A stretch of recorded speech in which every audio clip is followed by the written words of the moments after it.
Des nuits chaudes, c'est le moins qu'on puisse dire, des débordements depuis des semaines, la bagarre de Bel-Air, lieu mythique malheureusement, qui retentit fortement dans les médias. Il se passe presque pas une fin de semaine sans qu'on parle des nuits, des folles soirées lausannoises. Et lorsqu'on part en reportage sur le terrain, ce qui nous arrive quand même parfois, les jeunes, les videurs de boîtes de nuit, les patrons de boîtes se plaignent tous de la même chose, le manque de policiers, surtout le manque de visibilité des policiers au centre-ville. Alors il y a eu, certes, l'opération Astrée menée il y a 15 jours, près de 100 policiers déployés au centre-ville, un coup de force, mais sur le long terme, quelle solution développer pour ramener le calme à Lausanne? Et cette question n'intéresse pas que la ville de Lausanne, bien sûr. Pour en parler, le plaisir de recevoir ce matin la conseillère d'État Jacqueline de Quattro. Bonjour madame. Bonjour monsieur. Merci d'être avec nous. Conseillère d'État PLR vaudoise en charge de la sécurité, ça tombe bien, d'un nouveau gouvernement qui est entré officiellement en fonction hier, dimanche, dans sa nouvelle composition. Alors évidemment, vous avez eu ce coup de force de l'opération Astrée. La police fait ce qu'elle peut, on la croit. Elle ne peut pas être partout à la fois. Mais au-delà de ce type d'opération spectaculaire, on l'a dit et on l'a entendu, et c'est ce qu'on recueille sur le terrain. Tout le monde se plaint du manque de visibilité des policiers au centre-ville. C'est des critiques que vous pouvez entendre, que vous pouvez comprendre? Oui, bien sûr, mais on constate surtout un phénomène de société qui n'est pas propre à Lausanne, qui n'est pas propre au canton de Vaud. D'ailleurs, ce n'est pas nouveau. Vous vous souvenez peut-être qu'en 2008, j'avais organisé les états généraux de la violence. Le thème était alors montée de la violence, mythe ou réalité. Et Plutôt certains réalité, avaient souri. Plutôt réalité. Je crois que 5 ans après, plus personne n'en doute. Il est dommage qu'il n'y ait pas eu un consensus politique plus tôt pour pouvoir prendre des mesures. Toujours est-il qu'effectivement, la visibilité policière contribue à la prévention, permet de calmer certains esprits et de rassurer les gens. Or, Lausanne, comme le canton, doit augmenter ses effectifs, c'est assez clair. Je crois que la municipalité l'a très bien réalisé. D'ailleurs, la police coordonnée demande, pour que les polices puissent rester indépendantes, une accréditation, c'est-à-dire un nombre défini de personnes et aussi de moyens pour pouvoir assurer justement cette sécurité sur leur territoire. On va entrer dans les chiffres dans un instant, mais je retiens ce que vous venez de nous dire, Jacqueline de Quattro. C'est dommage qu'il n'y ait pas eu un consensus politique à l'époque où vous aviez tiré la sonnette d'alarme il y a 4 ans. Qu'est-ce qui a péché? Qu'est-ce qui a manqué concrètement là? Il y a eu une dispute sur le constat. Quelqu'un nous a dit, ou plusieurs personnes nous ont dit, finalement, il faut bien que jeunesse se fasse, des violences, il y a toujours eu. Qui vous avait dit ça? Des lieux communs, oui, vous pouvez relire les journaux au lendemain. C'était des patrons de boîte, enfin c'était des gens comme ça? C'était aussi certains partis politiques que je ne nommerai pas. Les socialistes? Ce qui est important, par exemple, c'est d'avoir un consensus politique. Et celui-là, je crois qu'on l'a aujourd'hui, Oui. y compris la gauche, se rend compte que la prévention, bien sûr, est indispensable, mais ne suffit pas, et que la répression fait aussi partie des armes dont nous avons besoin. Et je pense que ce qui est essentiel, et là, Lausanne a vraiment fait une excellente démarche, c'est le dialogue avec les propriétaires de ces boîtes. Finalement, il ne faut pas qu'ils tuent la poule aux œufs d'or. S'ils veulent pouvoir vivre de ces nuits lausannoises, il faut aussi qu'ils gèrent l'après-fête. On ne peut pas dire que donc les gens sont dans les clubs, cela est de leur responsabilité, et une fois qu'ils sont dehors sur le trottoir, ça ne les intéresse plus. Là, nous devons vraiment trouver un consensus, un modus vivendi avec les gens qui profitent de ces nuits, finalement. Nous aimons bien avoir une ville animée. Et je crois qu'au bout d'un moment, trop d'animation tue cet esprit festif et on ne voit plus que les débordements. Et je ne suis pas convaincue que nos citoyens soient d'accord de tolérer cela encore longtemps. Alors vous venez d'épingler les socialistes en disant qu'ils n'avaient pas réalisé les choses il y a 4 ans, maintenant c'est bon. Les socialistes qui font des propositions, on se souvient de Géraldine Savary, interdire la vente d'alcool dès 19h. Bonne idée? Tout à fait, excellente idée. C'est quelque chose que nous avions également évoqué aux États généraux de 2008. Je crois que c'est vraiment important d'empoigner ce problème. C'est vrai que dans un canton producteur de vin, c'est toujours un petit peu délicat, mais il faut voir ce qui se consomme. Ce ne sont pas des vins blancs vaudois, c'est de la vodka, c'est des alcools mélangés.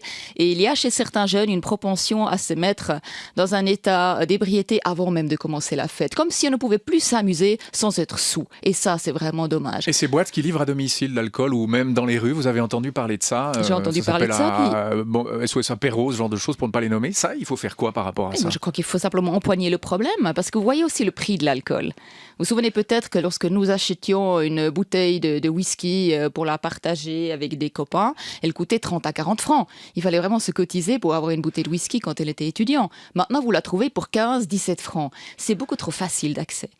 C'est trop facile d'accès, donc on fait quoi concrètement du côté Eh bien, du je canton? pense qu'il faut réglementer la consommation d'alcool. Je pense qu'on peut très bien faire en sorte qu'à partir d'un certain moment, on n'en vende plus. Alors, bien entendu, on peut faire des stocks à la maison, on peut les amener en caddie. On ne peut pas empêcher tous les comportements qui ne sont pas très raisonnables, on le sait. Mais on peut quand même mettre un certain nombre de balises. Et je pense aussi que les clubs, 1 heure ou 2 heures avant la fermeture, peuvent cesser de vendre de l'alcool. À ce moment-là, on boit de l'eau, on danse, on craint un petit peu. Ça permet d'éliminer un certain nombre de degrés d'alcoolémie. Et lorsqu'on se retrouve dans la rue, plutôt que de casser la figure au prochain ou aux policiers qui essaient de séparer les groupes, vous rentrez chez vous, vous reposez pour reprendre une journée normale le lendemain. On oblige les clubs à cesser de vendre de l'alcool 2 heures avant la fermeture. Je ne sais pas, ça doit être 2 ou 3 heures du matin, donc 2 heures avant la fermeture. C'est possible, les obliger à faire ça? Vous avez déjà discuté de ça avec eux? Alors ça, c'est la police du commerce dont cela relève. Il faut qu'il y ait un consensus autour de la consommation d'alcool. Il ne s'agit pas de l'interdire, mais de la réglementer un minimum, finalement dans l'intérêt du consommateur qui ne sait pas s'arrêter au bon moment.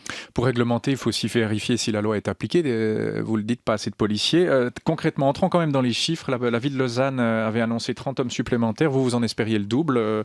Elle devait vous rendre une réponse d'ici la fin du mois de juin? Elle a rendu la réponse, ce sera 60 et je m'en réjouis. Ce sera 60. Bon, c'est une victoire. Il n'y a pas que Lausanne, d'ailleurs, qui soit en manque de policiers. Jacqueline de Quattro, les autres communes du canton, il manque 200 policiers ou 206 policiers, très exactement.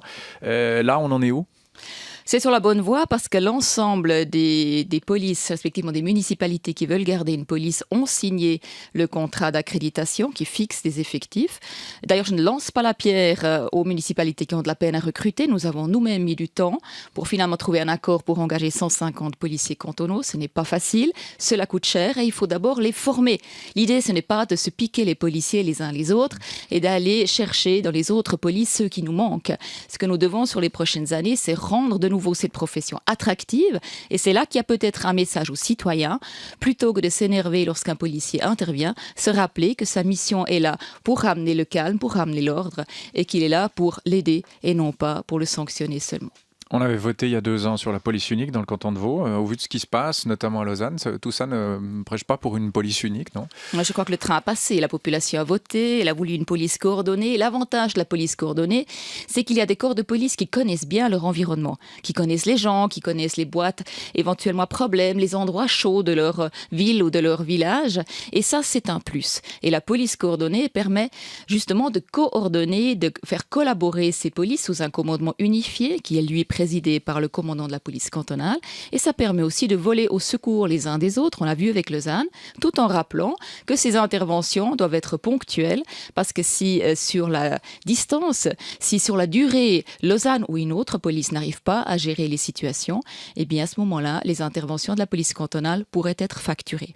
Ah, très bien, ça vous l'annoncez ce matin. Je l'ai déjà dit, la municipalité de Lausanne est au courant, c'est tout à fait normal. Une police, pour pouvoir être indépendante, doit pouvoir intervenir 7 jours sur 7, 365 jours par année. Si ce n'est pas le cas, eh bien à ce moment-là, soit l'accréditation est retirée, ou alors les interventions peuvent être facturées. Un mot quand même sur les propos d'un conseiller d'État ou de politiciens, je ne vois plus largement. Vous êtes à la tête de la sécurité, vous êtes dans un nouveau gouvernement depuis hier, enfin une nouvelle composition. Depuis 5 ans, vous êtes à la tête de la police et un Genevois va aussi être à la tête de la police, Pierre Maudet, un homme. Et comme disait l'autre, il faut vraiment que ce soit un homme, qui plus est officier à l'armée pour mener à bien cette tâche. Seul un homme peut le faire. Ça, ce sont des propos qu'on a entendus sur notre antenne. Vous répondez quoi à ça? Moi, je vous répondrai que Karin Keller-Souter a prouvé en Suisse allemande qu'une femme peut parfaitement gérer ce genre de situation, qu'il faut parfois être dur. Les propos que je viens de tenir, je sais très bien qu'ils ne plaisent pas à tout le monde. Ça passe pas partout? Non, ça ne passe pas partout et c'est normal. J'ai la charge de la sécurité, je dois veiller à ce qu'il y ait un cadre. Je ne peux pas tenir des propos angéliques et je ne peux pas non plus mener une action tiède. Je dois tenir le cadre ferme si on veut que la sécurité puisse être garantie sur le territoire. Mais vous pensez que ça passe moins bien quand on est ferme si on est une femme que si on est un homme? Non, moi je pense qu'on peut se faire respecter que l'on soit un homme ou une femme. L'important c'est d'avoir une ligne, de s'y tenir et d'expliquer clairement aux citoyens les enjeux. Je suis convaincue qu'ils sont raisonnables et qu'ils peuvent entendre les messages, même si parfois ils sont désagréables.